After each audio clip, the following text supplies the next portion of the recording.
It's officially the last show of the year, the last show before we get to our 2021 MMA awards.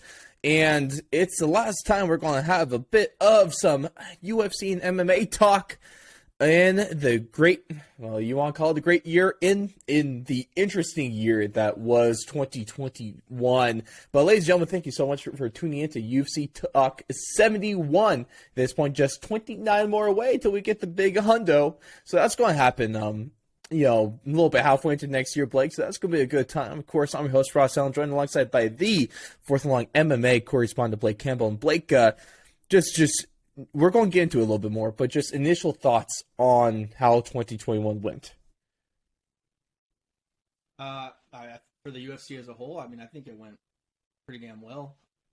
I think they rose in every single category, number-wise, viewership-wise, and then entertainment-wise, I was entertained pretty much all year round. So there wasn't really a bad card. Which was nice. Of course, there were some stinkers, like fight nights and stuff like that. At least most of the pay-per-views, they all pretty much delivered. Yeah, most of the pay-per-views were pretty on point this That's year. really all you can ask for, too, If I'm definitely paying money for these cards, I definitely want it to be worth. Oh, boy, we know how that goes. But, ladies and gentlemen, we've got a few things going ahead for you guys here today. We're going to take a look back at 2021, go over our favorite moments. The fighter that has turned us into a fan this year, and also the fighter that might have been the most disappointing, as well. We're going to take a look over the UFC. Are they screwing over Francis Ngannou? Are we getting a best-of-7 series between Colby Covington and Kamaru Usman? And also... Jake Paul is on full, fire control right now, because, his rematch with Woodley did not sell too well, if you want to put it that way. We're going to also take a look at Conor versus Oliveira and what we learned most from this year. But before we get into our favorite moment of the year, ladies and gentlemen, just a couple of things, housekeeping items. Of course, we got a lot of stuff coming out now and coming out later and coming out before the first card of the year, because we're doing a bunch of collabs. Got a bunch of stuff going down right now, some more fighter interviews coming out.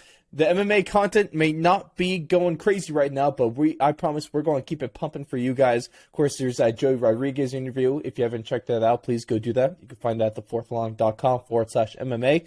Of course, it's never too late to get some fantastic apparel. You can find our certified banger collection, kind of brought to you by Blake Campbell in a way, with his weekly bangers that just never miss. You can find that at thefourthlong.com/apparel. Also, same spot, you can get pre-orders going for this bitchin' trucker cap. But Blake, let's get into things, my friend. First thing we're going to take a look at is our favorite moments of the year. So, what did you find like the most fun, the most entertaining, the most exciting? What's one of your big takeaways from 2021? Man, there's a lot of really good moments. Yeah. But for me personally, I really enjoyed the comeback of Tough, the Ultimate Fighter, and specifically Ricky Tercios winning the championship there at the end. So that was probably pretty sweet. His motivational speech at the end there in the octagon, and really like all the episodes were, maybe not the most entertaining of seasons, and we've talked about this, but fight-wise, that fight with, what was his name, Brady Heiston? Yes, Brady Heiston. Man, that should be up in there for Fight of the Year, too. It's probably not going to win, man, but I think it should be in consideration a little bit, get some talk, But, that was probably the most memorable moment for me this year, I'd say. It's been good fights, I think it might be in February they booked it, but we're finally getting the real final for the middleweights between Brian Battle and Trayshawn Gore. So, when you say that was announced February. February? Yeah. That's going to be sweet. So I'm super excited about that because we all know it was Urbina, right, was in the finals in replacement of Gore. Yeah, So, and then, it was a pretty open and shut fight for Brian Battle there, and so he won he is the tough champion. But he did get dropped though, or something, right? I feel like I remember him getting. clipped in that fight. It was, I mean, he had a moment, or Bean had a moment, but, I mean, for the most part, like, of course, I'm going from memory because, admittedly, yeah, it's been a while since I've watched this fight. And that wasn't the best. I feel like that just wasn't the best fight. No, but Battle versus Gore is a good fight.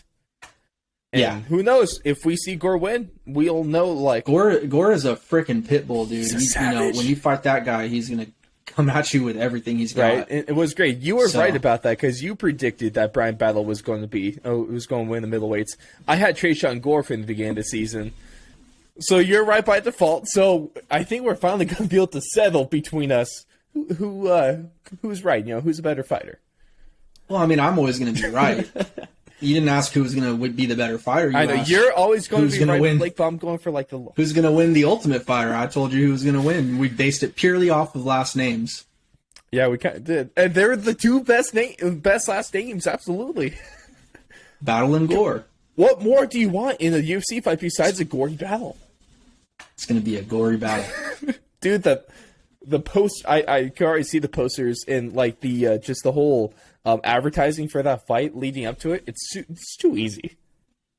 Yeah, I love it. I am excited for that one though. But for me, the two moments that really got to me, I might get some hate for saying this, but I felt more from Brandon Moreno submitting Figgy and claiming bantamweight gold than I did for Glover claiming light heavyweight gold over Glover. Or, sorry, not over Glover. Over Jan. Over Jan. But... yeah, no, I think that was a special moment, you know, especially just because of how good of a guy he is. Because, like, yeah, the Glover moment was fantastic, but I feel like that was almost a lackluster title win in a way. The fight just didn't feel great, but Figueiredo versus Moreno was a good fight. Yeah, and I think rematches kind of have a little bit more hype on them, whereas Glover and Jan, it was unless really you're Woody and Paul. Yeah, true. Very, very true. But yeah, for Jan and Glover, I mean, it was a really good fight, but I don't feel like it had that hype element. And also, Brandon Moreno, I mean, I feel like that was a super emotional reaction he had in the octagon. You could tell how much it meant to him. I mean, I'm not saying it didn't mean a lot to Glover too. But also, remember that that one interview he did where he said he was going to be back and he was going to be bantamweight champion.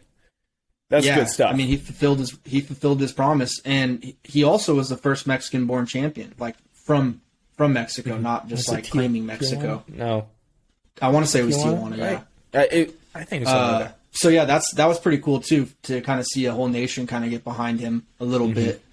So I mean, I don't think you're far off on that one. I think that was a really, really sweet moment. Yeah, that was some cool stuff. I love that part of the year, especially because how hard Figueiredo turned heel in the last moments. I don't think like that he was necessarily warranted. I could definitely see why. I didn't hate him, but I wasn't liking him. But they both. It was weird. It was so hot and cold. It was like one moment he was being super nice, and the next moment he was just being a complete douchebag, saying, "I'm going to knock you out and kill you." Was that his translator? Was it actually him, or was that his translator going crazy? True. Never know. Never freaking know unless you speak that language. Right. Which I definitely do not speak Portuguese. No. I don't know a single word. So, it's all... I'm just going to translate, man. I have to rely on them, ultimately. And then, what fighter kind of really caught your attention this year and turned you... Maybe you weren't a fan, maybe you didn't like them, and now you're a fan. Maybe you just didn't really know about them, and now you're a fan of them. So, two guys for me. The first one, Dan Hooker, and it's not necessarily because of his results, obviously, but more so because of just his persona, like his character, his humor, the pub talk that he did on YouTube with the Mac Life. Fantastic. I mean, give us a just perfect meme template as well, so you have to love that. He just seems like one of the boys, someone that you'd love to drink a pint with. Them Kiwis or something else. Yeah, really, I mean, all those guys. Ty, even Volk is growing on me a little bit. Dude, Volk's cooking little Instagram. He gets down. Yeah. It's good. And then Izzy is a little bit more of a hot topic or a hot button issue, depending if you like him or not now, but he's an entertainer. Yeah, I mean, all those guys are awesome. The other guy that I would say really probably popped off on my radar this year is Paddy Pimblett. I think he's got the makings of another Sugar Sean, another Conor McGregor, just a guy that is polarizing, and you're either going to love him or you're going to hate him. You're not really going to feel, in the middle about him. We all know how Twitter feels about him. Unbelievable. Hey, I feel like half Twitter loves him, half Twitter hates him. Twitter itself. Yeah, and I was going to say Twitter itself despises him. Is he on like his 4th account or something like that? Something, man. He's got trouble. He's got to clean up the language a little bit. There's nothing. Well, I don't know. Can I say that there's nothing wrong with him with what he's saying? Are we going to get canceled? Hey, I'm not the one reporting him. I'll put it to you that way. Yeah, that was definitely a little bit of a hassle that he's been having to go through. I think a couple of guys that have really jumped off the page for me, Billy Quarantino, because that guy's just a savage and he's a funny personality, and for kind of the same reasons. Adrian Yanez, man. Also another guy in kind of like Dan Hooker gave us a fantastic meme template when he's holding up the Dr. Pepper can, It's good stuff, and I appreciate him for that. Also, they're both just really good fighters at the end of the day, too. They're really entertaining. Like, Billy Q fought Shane Burgos, and if it wasn't for them having to go on after Michael Chandler and Justin Gaethje, that probably was Fight of the Night. Fight of the Night. Any other card that's Fight of the Night. Right. And I felt bad because when I was watching, I was like, I know this is a really good fight. I was like, man, we just saw that, though. But I'm sure, and even Dana said in that post-fight press conference he's going to take care of him, which I'm sure he did. Absolutely. And also, in that same note, too, Michael Chandler. I don't know why, but I guess just because I was a casual in terms of knowing Bellator fighters, and for some reason, while like initially learning about Michael Chandler, and especially how he was like already lined up as the backup, fighter in between Gaethje and Khabib, myself and like a lot of the UFC and MMA fan base kind of rubbed people the wrong way on that one. But now Michael Chandler is just a freaking gladiator. He doesn't care. He just goes out, only has entertaining fights. And also he's just a really nice dude that can cut a hell of a promo. So you can't not like Michael Chandler. I mean, you can not like him, but... Yeah. But if you don't like Michael Chandler, I kind of think there's something wrong with you. Of course, because there's also something wrong with him because him and Justin Gaethje are just not going to have brains by the time they're older. Yeah, we'll see about that, man. It's going to be interesting to see 30 years down the line. I saw someone on Twitter saying they want we're going to talk about how Colby Covington wants a best of 7 with Kamaru Usman. They were saying that they want that between Gaethje and Chandler, and they're just they don't care about their well-being if that's the case. Yeah, that would be a freaking fantasy, though. I'll tell you that. Oh yeah. But in terms of actual health, please never make that. I don't think I want to see them fight each other again, really. But who knows? There's always a chance that we might even get that, just depending on what Conor McGregor does to the lightweight title. Of course, we'll be talking about that one a little bit later. Then go after that fighter that kind of took our hearts and ran with it.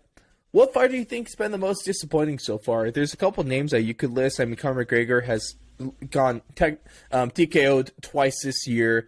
Jorge Masvidal, one brutal knockout loss, and then besides that has been dead silent unless it's been in regards to Jake Paul.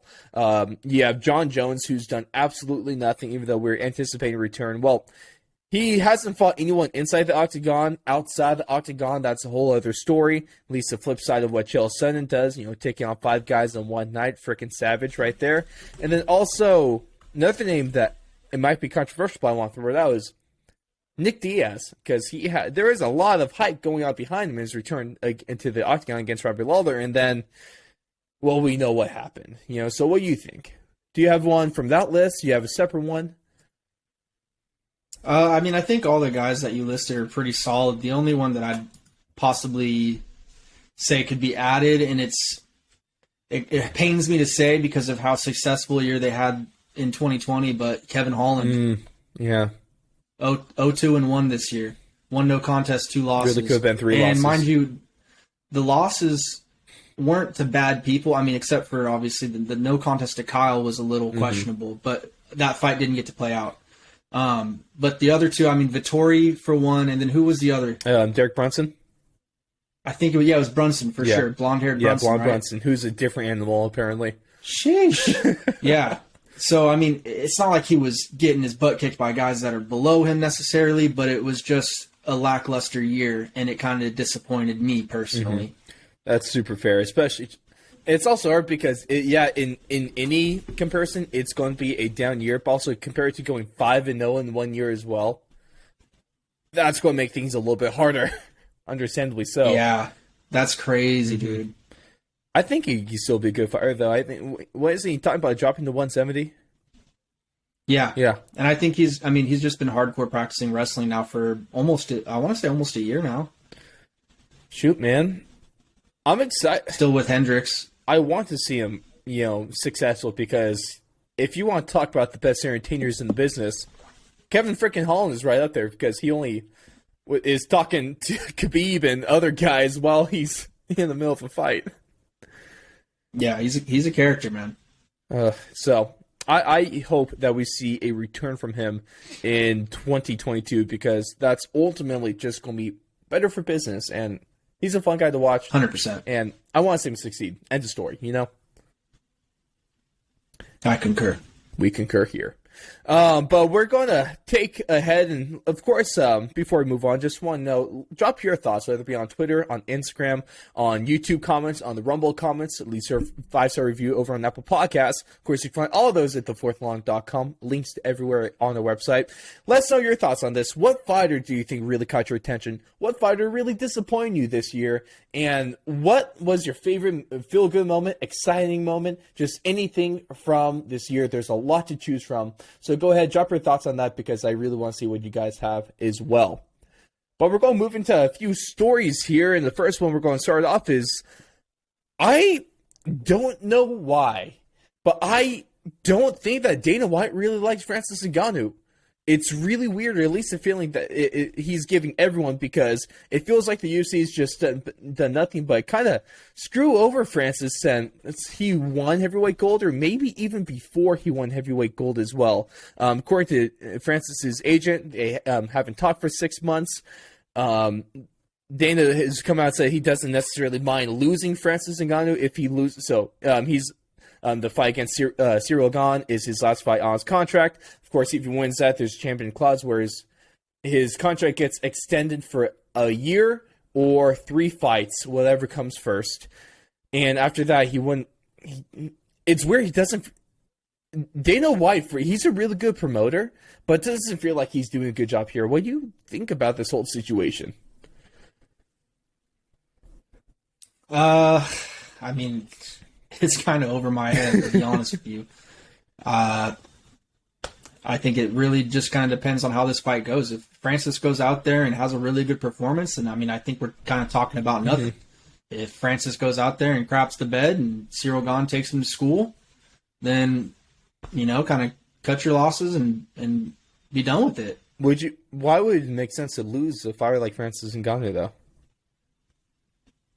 I mean, what pay-per-view has he headlined and got a certain amount of pay-per-views? Has he? I know he's headlined at least one pay-per-view. Yeah, right? and that was. But he's headlined 2 technically in both of his title fights against Stipe. So but it's not like he's bringing in crazy viewership. Is he a draw?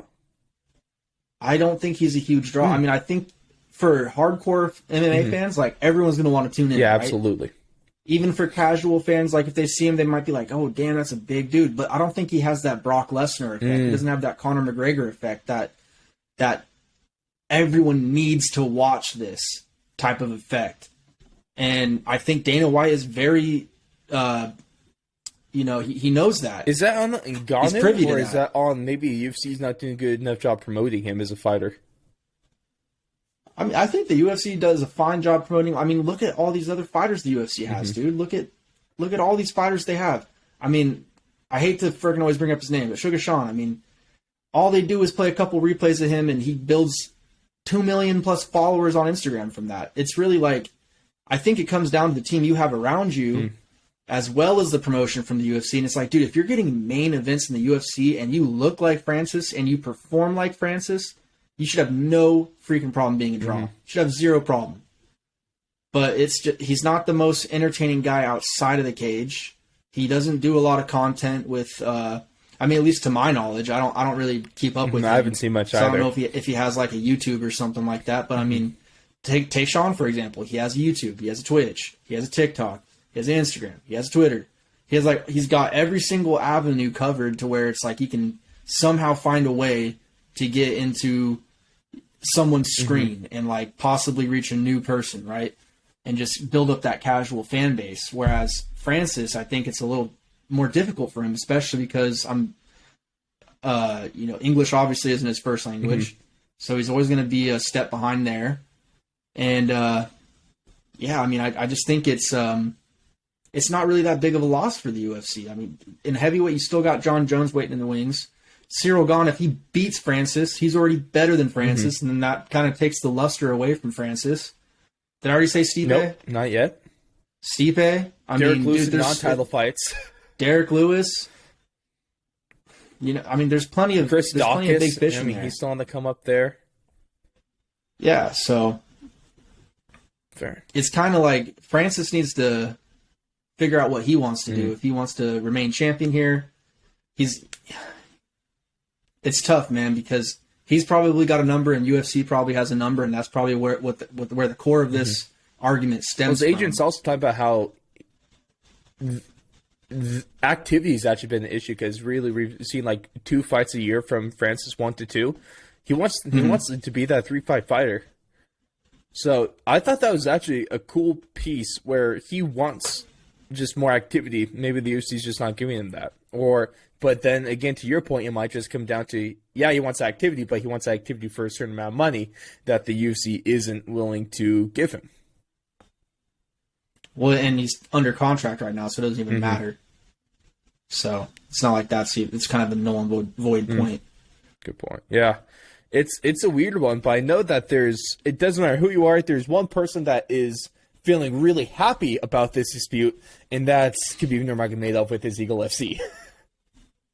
Yeah, he'll just sign Francis, dude. Right? Jeez. And hell, I wouldn't be surprised they're putting the 165-pound division. I wouldn't be surprised if they put in like a super heavyweight, or they just do 225 and up. You know? No, I think you'd have to do 265 and up. 265 and up? You think no heavyweight, but super heavyweight? Or like 266, I guess. Yeah. Because you don't want people in there with big weight differences, man. I just think that would be kind of... Are you saying you don't want another Bob Sapp? No, who's that sumo fighter we saw in like UFC 1 or 2? Remember that?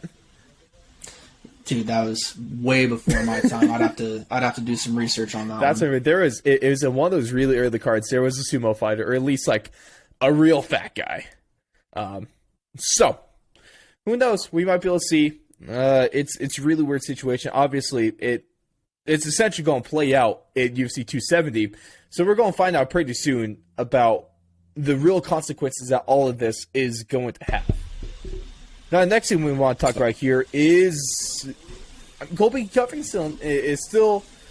You can say a lot about him. You can say a lot of negative things about him, but I think one thing that you have to say is that he is relentless when it comes to self-promotion, especially in the promotion of fights or title fights, particularly with Kamaru Usman, because he's come out in more interviews saying that, talking about a best-of-7 series, essentially, with Kamaru Usman. He's saying that they're both super evenly matched, that he's still the best matchup for Kamaru Usman in that division, the most competitive, and that if they had the best-of-7, even though he's already down 0-2, he'd still be able to win that one. So, I mean, would you complain, first off, if we see these guys fight at least 2 more times? I know I wouldn't. I mean, would I want to see them fight 2 more times, like, in general? Yeah, I mean, sure. Like, that'd be cool. But in the grand scheme of things and how that would hold the division and all the other fighters, like, nah, I'd kind of have a complaint on that. And Colby Covington is absolutely insane. He's down 0-2. I think at this point, with all of the, evidence that we have out there, facts we can pull from, stuff we've seen, it's going to be 7-0 shutout, buddy. You don't think he's able to win one fight against Kamaru Usman? No. He might not be able to win a fight. Is he still the best matchup for Kamaru Usman, though?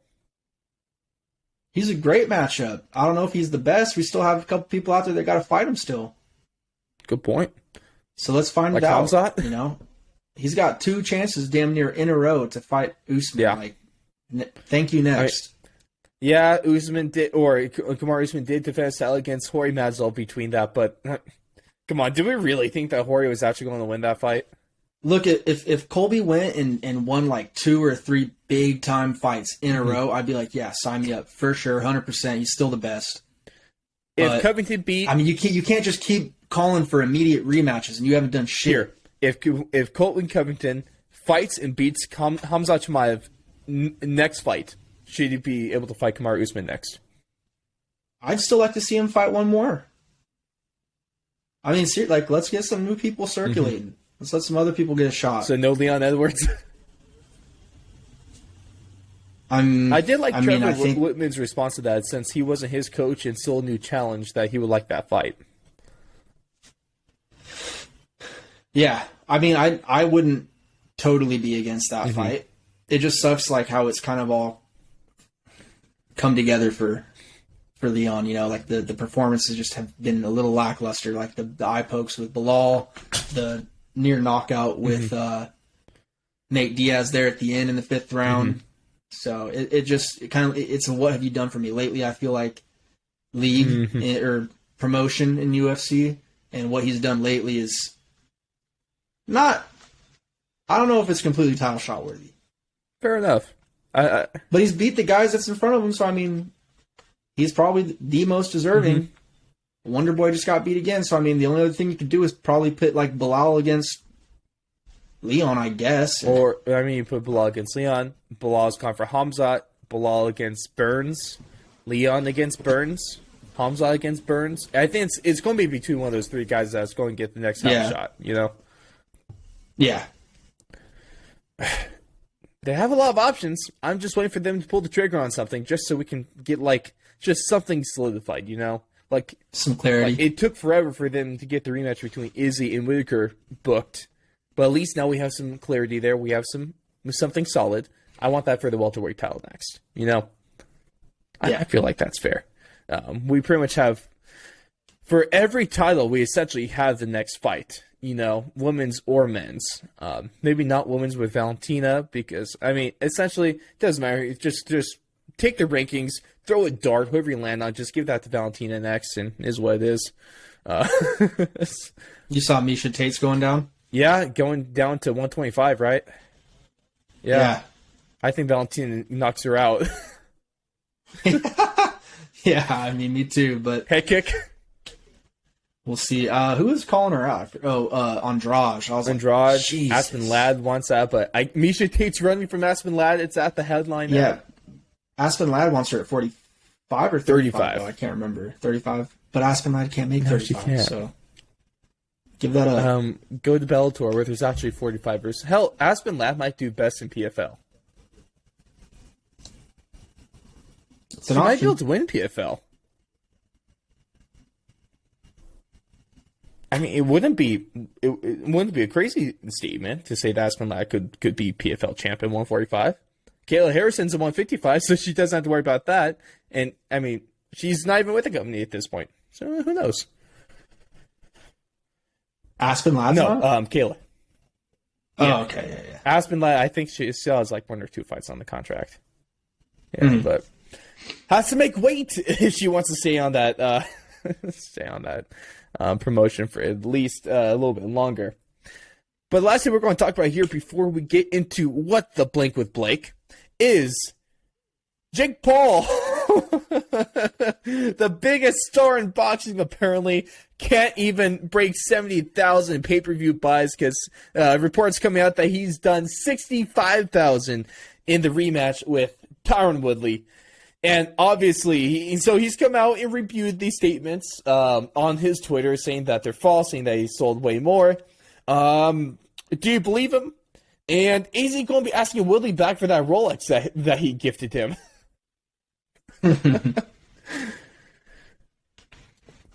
Yeah, It's funny. That's crazy. That's crazy that they only got 65,000 buys, especially because, you know, all the claims that Jake Paul makes and how he says he has this crazy, huge fan base. I think he said the first one did 1.6, right? I don't Maybe remember that was the him number and on the Askren. first one, but I know that he said it was like at a million. One of his pay-per-views, I think he said did 1 million, or that might have been Logan Paul. Logan and Mayweather. Sure. Yeah, I couldn't tell you the numbers off the top of my head. I don't think any of them broke 500,000.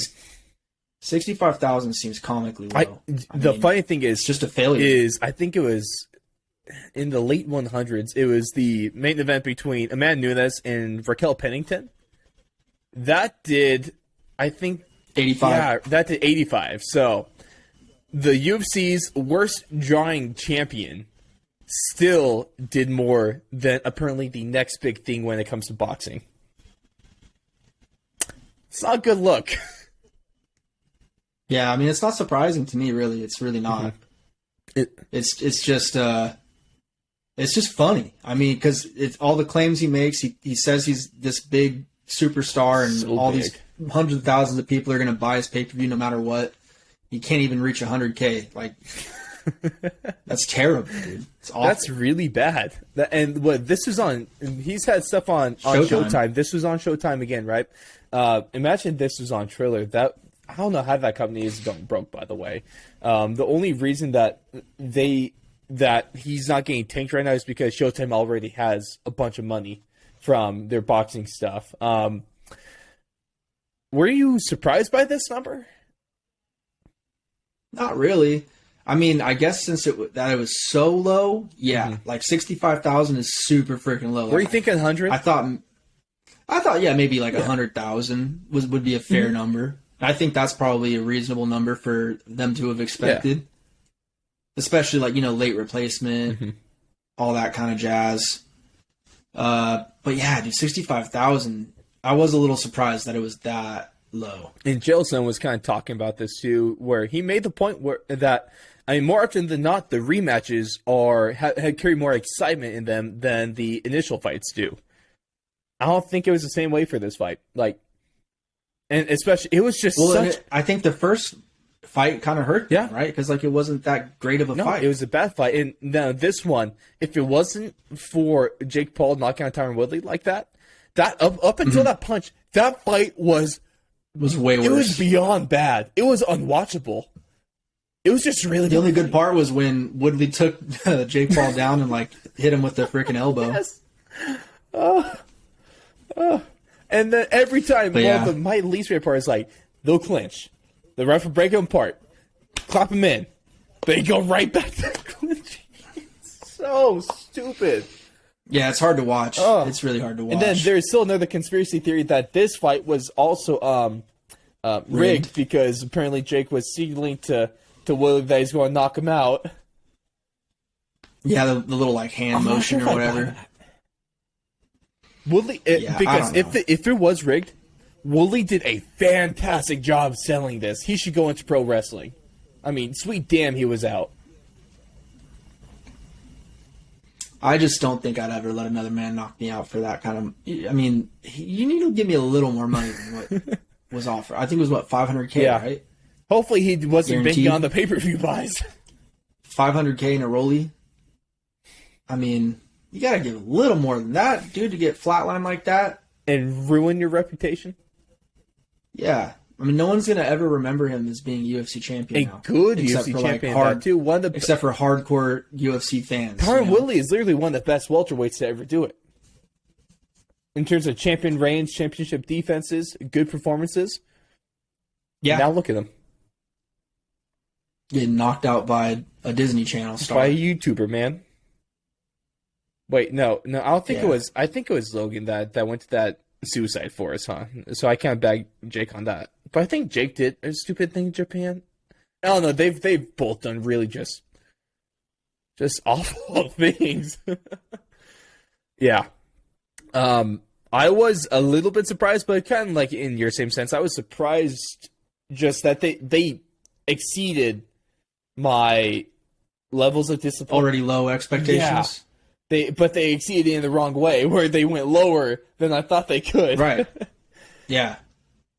But I'm in the same page, and then he's trying to do a little fire control on Twitter, and that's going really funny too. And it still amazes me how many people are in his replies defending this man. Like, I swear, he's brainwashed thousands of people, and they have to be children. Yeah, I don't know, man. It's weird. Ugh. If his performances were more entertaining, I think he would be doing a little bit better. But his fights, like you said, up until that knockout on Tyron Woodley, are just snooze fests. I want to see a more entertaining fighter. It's tough for him to. I feel like it's tough for him to grow with not having the skills up to par like you should for being the next big thing in boxing and all this stuff. Like Canelo, dude, yeah. Like if Canelo had the advertising expertise, Paul. Because Canelo, everyone would be like, "Holy shit, this guy is the man." But it's just different with Paul. He's not the man. He's a guy that's been boxing for about 3 years now. Canelo, you can tell. Do with like Logan or Jake Paul's forms of advertisement. A guy that I know that the boys over at Slip the Jab would love this, especially I think Lino is a huge fan. Lomachenko, if you give him the publicity that Jake Paul gets, he would be a huge star.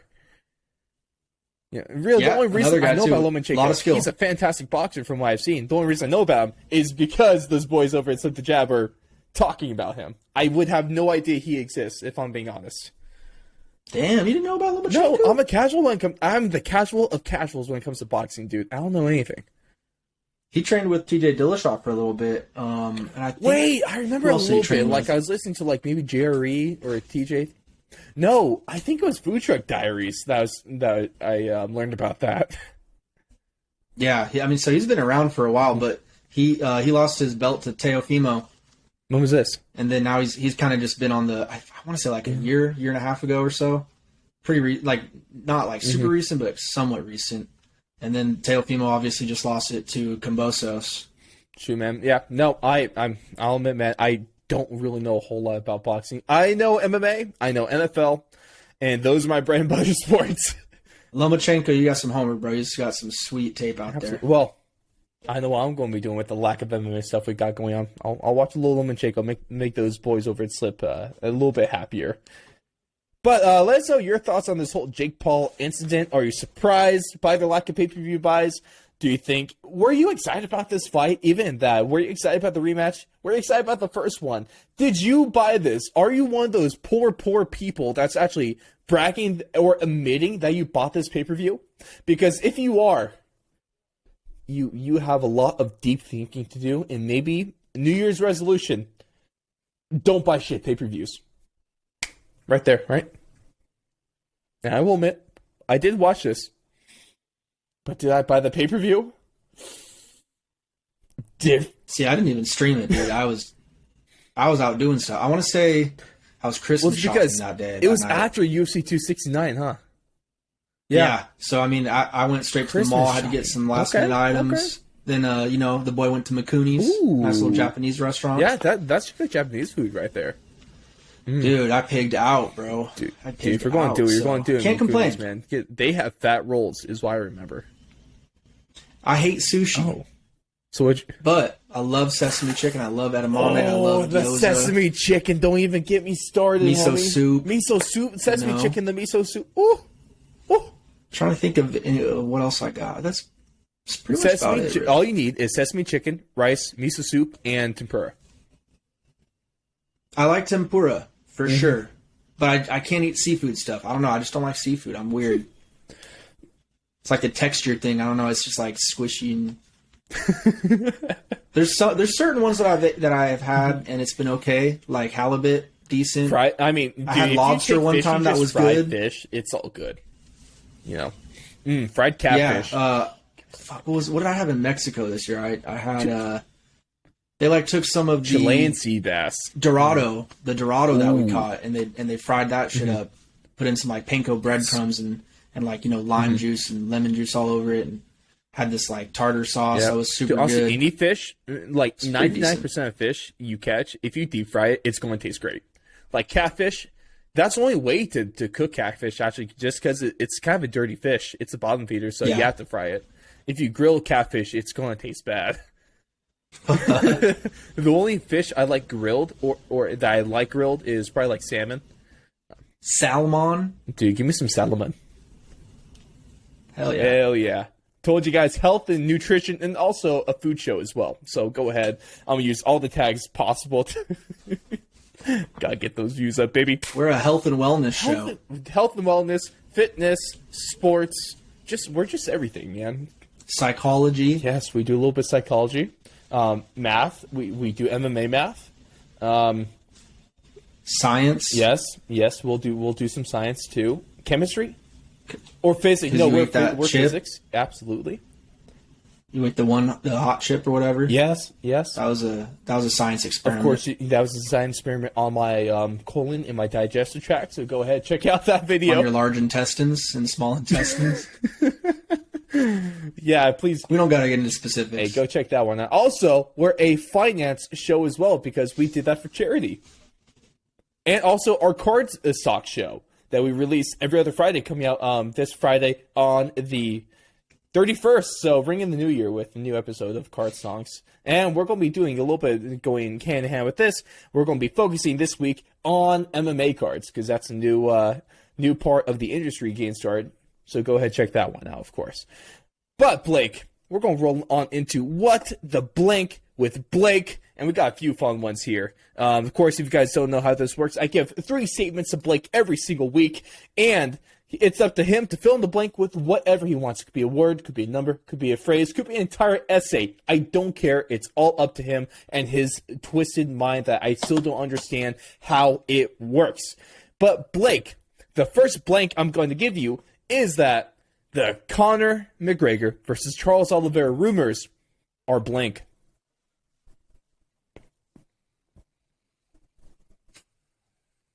They are making Justin Gaethje curl his fist in a ball and wave it in the air and grit his teeth. Is that a good answer? I like it. It's your answer, man. I'm good with any answer you give me. Yeah, those rumors are making Justin Gaethje very angry. Are they true? Is there truth to him? Conor McGregor's training partners talked about this. 100%. Kavanaugh's talked about this. Is Conor going to fight Charles Oliveira next? I don't think he fights him next, but I mean, I think there's a little bit, it could happen. I'm not saying it couldn't happen. Give me a percentage. But I'm thinking most likely Give me it a doesn't percentage. happen. I'd say there's probably, for that fight to happen right now, for that to be his first fight to come back to, I would say there's like a 5% chance. And I think that's being pretty generous. And also, just because Conor McGregor in a title fight is always going to be huge money. I mean, even if it doesn't make sense, he's still going to get 1.3 million buys, I think is his worst. Yeah. So you're breaking big with Conor McGregor. What you doing? Maybe that might not be his worst, but he's going to get at least 1 million buys. Yeah. You know that. And he's going to get money. He's going to get paid. He's going to get a shot at the title. But the only problem is that if he fought Charles Oliveira would work his ass. I believe that to an extent. The only problem is my one problem with that is we all know Conor McGregor is a first round fighter. Charles Oliveira has gone 10-8 in his last 2 first rounds. Yep. But if as soon as that first horn rings and it goes into the second round, it's game over. Yeah, but Conor's always going to have that touch of death. Yeah. Charles Oliveira has a freaking chin. That's the one thing he's shown most. The interesting fight. I mean, I'd pay to watch it, so I think there's a little bit of truth to it, but I just don't think that that's the fight the UFC would have Conor come back to. It's really hard to make that make sense. You want to know what does make sense, though? 2 huge money fights. Conor McGregor's first fight back is against Nate Diaz, and then if Conor wins that, he goes and fights for the title. Right? Can you book that? The only problem with that is Diaz won't be fighting at 55. No, it'll be a 170-pound fight, but when has that ever stopped the UFC? Tough to say, man. I don't know. It's really, really, really hard to speculate on Conor shit. Like, it's probably one of the most difficult fucking things. I mean, who saw the Poirier rematch coming out of nowhere? That's That's a very good point. It's hard to make predictions when it comes to Conor McGregor. The only person that make decisions when it comes to him is himself, because he is Mystic Mac and he does predict these things. So, who knows? Who knows what's in that little see-through ball? Whatever the hell that what are those? I'm blanking. What are those like little crystal balls? Yes, a crystal ball that those scam artists use. Yes, that one indeed. I'll read your palms and I'll tell you that you got sweaty palms. Statement number 2 is that the thing I learned most about MMA in 2021 is blank.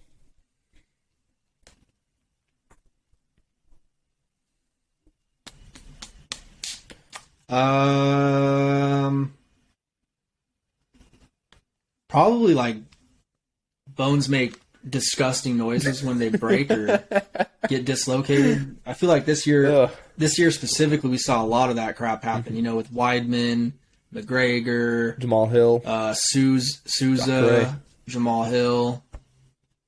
Yeah, I mean, I'm probably forgetting a few others. No, Sean O'Malley was last year. Well, he didn't really break anything. Yeah, good point. He rolled his. He just got his perennial. He got his nerve kicked. Hey, it's still undefeated. Absolutely. 100%. It wasn't. I mean, come on, guys, get your calcium in, right? It stuff just looked brutal. Yeah, I mean, I don't know. I'd like to see a stat for that to see, if this year was like the most amount of broken bones in the UFC, because it just seems like it happened decently often this year. Yeah, it does feel like that. Another thing I would like to throw in there is that, honestly, the UFC Apex isn't a bad place to host fight nights. No.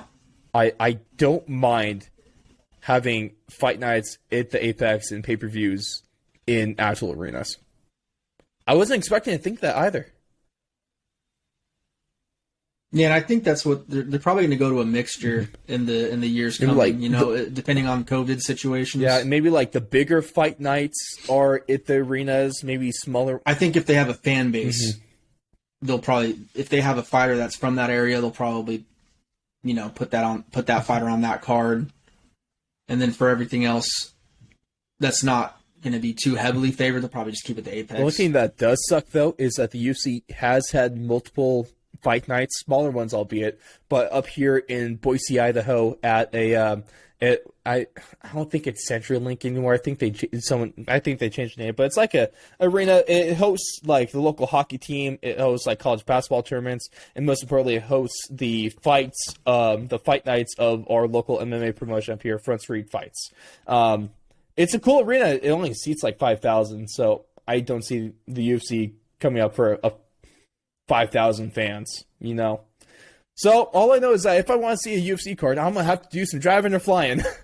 Maybe I'll have to go to like maybe the Pepsi Center in Denver or something like that. I'll get lucky. Or shoot, dude. I might have to be like Lino and get VIP tickets to the Apex. Yeah, I think that's out of the budget right now, though, bud. Just a little bit. I already blew most of the budget on your Christmas gifts.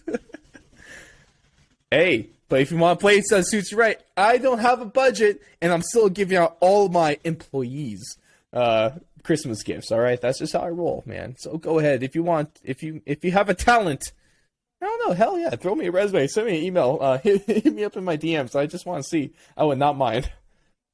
I do everything. Blake, you have a good job. You retweet a few things. You come on for an hour and a half a week. It's a good time, a good gig. Yeah, it's all right. It's a good volunteer. It's good volunteer work. Technically, you're not volunteering. You're getting paid, but just very, very, very below minimum wage. Technically, I have not received a dime. You are getting a shirt, which is payment. It's not worth my services. No one wants your services anyway. If you really want to be a sham, just go work for like Bloody Elbow. Apparently, they hire anyone. Yeah, I'm cool with that. I'm already blocked by most of those guys. If you're not blocked by most of Bloody Elbow or Bilal Muhammad, what are you really doing on Twitter? Are you blocked by Bilal? Not yet. I'm honestly surprised. You say one bad thing about him, he'll block you. But it's his right. It's his Twitter. which is, you know, to each their own.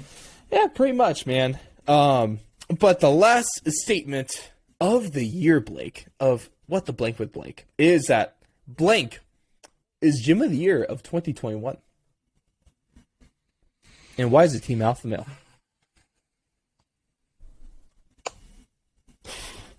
Gym of the Year. Gym of the Year.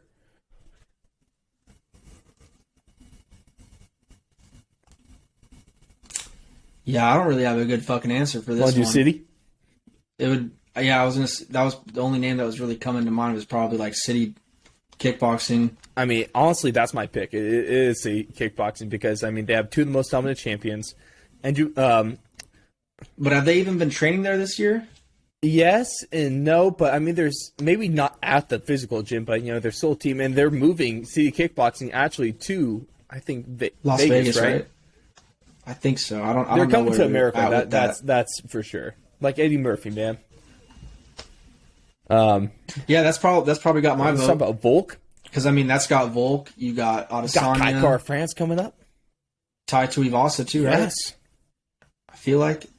maybe. But Kai has a title. Brad Riddell. He has #1 contender fight coming up here in February against Askar Askarov. That's a banger. That's a banger. First of all, I know that's going to be on the list. Yeah, they fought yet? I feel like they fought before. No, I don't think so. Or maybe that was that might be Brandon Moreno. I'm getting confused. Yeah. with. Yeah. Because wasn't it Askarov that kind of kicked Moreno out of the UFC? Dude, Brandon Moreno beat Kaikar France already. I didn't know that. That must have happened a little bit ago, huh? And dang, Kaikar France won a split decision against that Julian Paiva. Ooh, dude, Julian is a savage.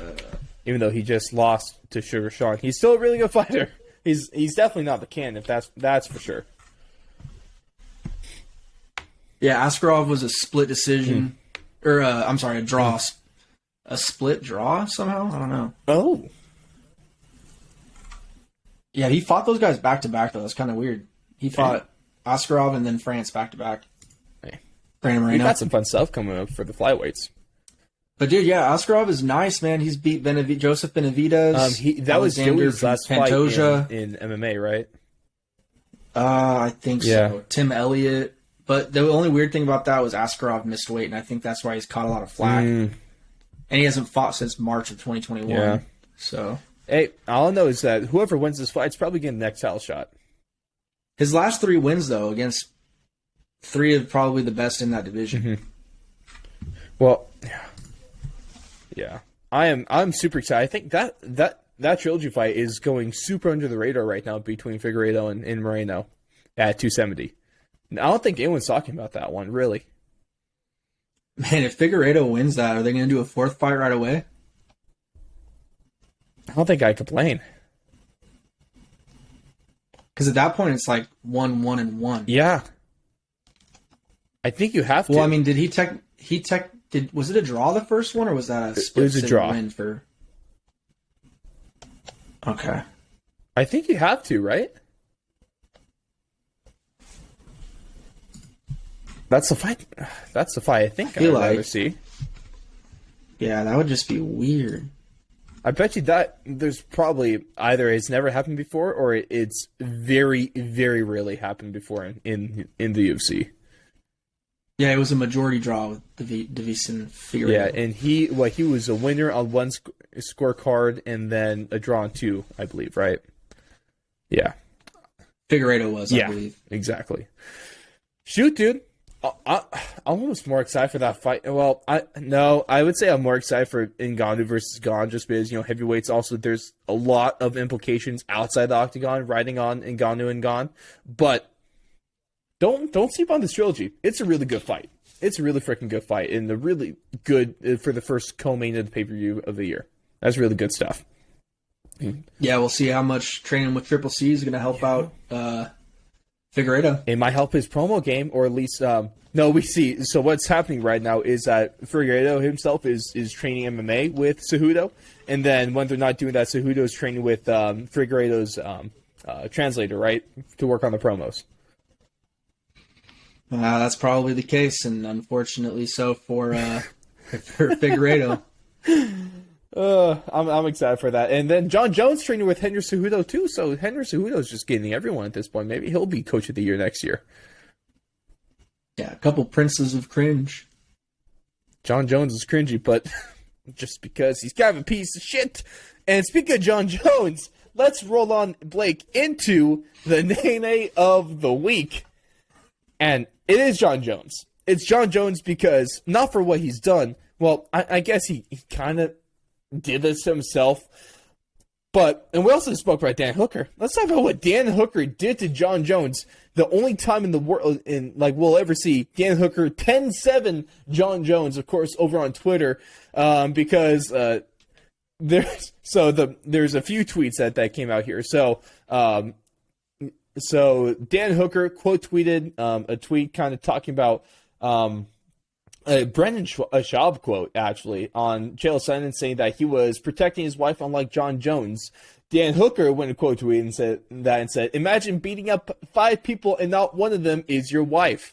With, in parentheses, John Jones right now, with the explodey head emoji. John Jones replied to that saying, Dan, Hangman, every opportunity you've had to make a name for yourself and be closer to your boy Izzy, you dropped the ball. You can't achieve greatness, so you hop online and attack someone who has. Sounds about right.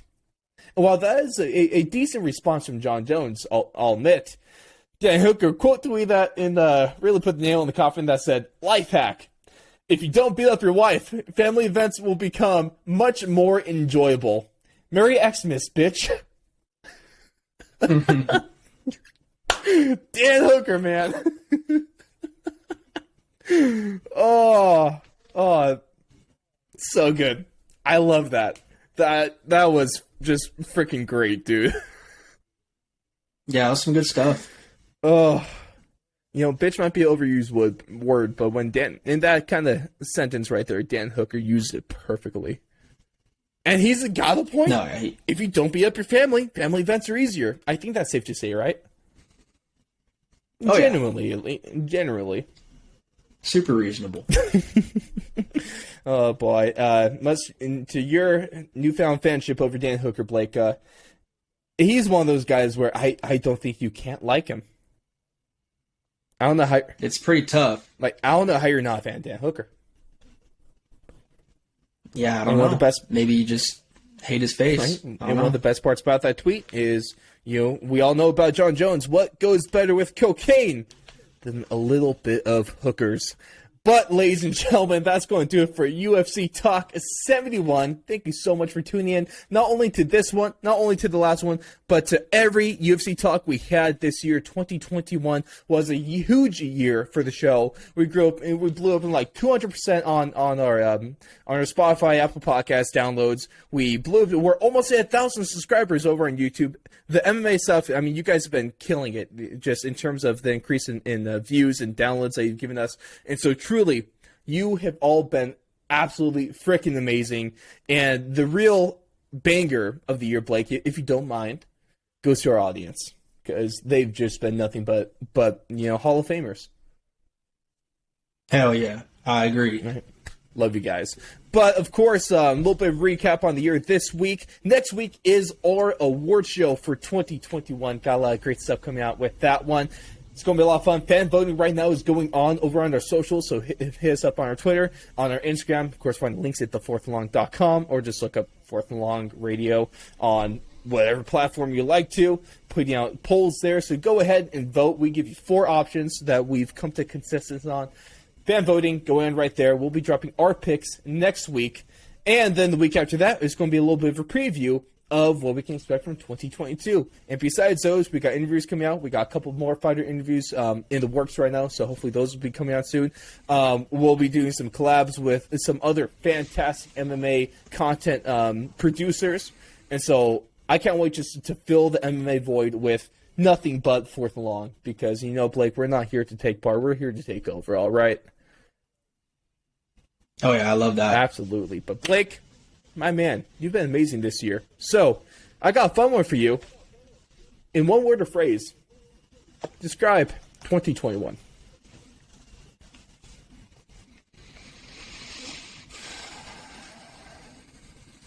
I fucking hate this shit. Yep. Oh boy, there's that. Blake, I do appreciate the couple bangers that you've given us in the last few weeks. One, I fucking hate this shit. And my favorite of the year actually though is, it's fucking good though. I mean, it doesn't take much to impress you, I guess. You're a Bronco fan. What can I say? You're going down this week in fantasy, baby. Get that championship money ready for me. Your ass is grass. I'm going to mow it. Oh, buddy. You're going to be 3 times loser this year to me. I hate the Raiders. Actually, it would be 4 times, right? Because you would be 1 in the championship, 1 in the regular season, and then 2 Broncos losses, which I count that as personal losses for you. If I go 0-4 against you this year, I might jump.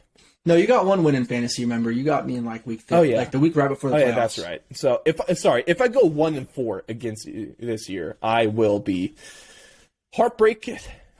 Still going to have a losing record, but, it's whatevs. Hey, but a losing record's okay as long as I win the championship. Not going to happen, though, bud. It's super close on the percentages, and so, all I hope is right now I'm up in the predictions. If they say exactly how they're supposed to be, I'm a happy camper. They never do. No, they don't. I swear, the Yahoo ones are never... I was supposed to lose. I had like 40% chance of winning last week, and then I got up to like a 60%, and then I barely won by 3. Ugh. It's crazy. Dude, I don't think I'll be able to look at the score until like Monday. Like, I just might not look, just because I don't want to worry about it. I just hope my phone's blowing up. That's all I care about. Just need to see those Yahoo updates. Jonathan Taylor, big play. Jonathan Taylor, touchdown. Matthew Stafford, touchdown pass to someone besides Cooper Kupp. Impossible. Ladies and gentlemen, you guys have been fantastic. And just remember, at the end of the day, it's fucking good, though. We'll see you next year, guys. Woo! See you in... Oh, I hate those jokes. I hate those jokes already. I will already apologize. We'll see you in a week. Have a good New Year's, ladies and gentlemen. Don't blow up your fingers with fireworks. And also, just enjoy life. Congrats on surviving another year. And we cannot wait to see all of you on the other side.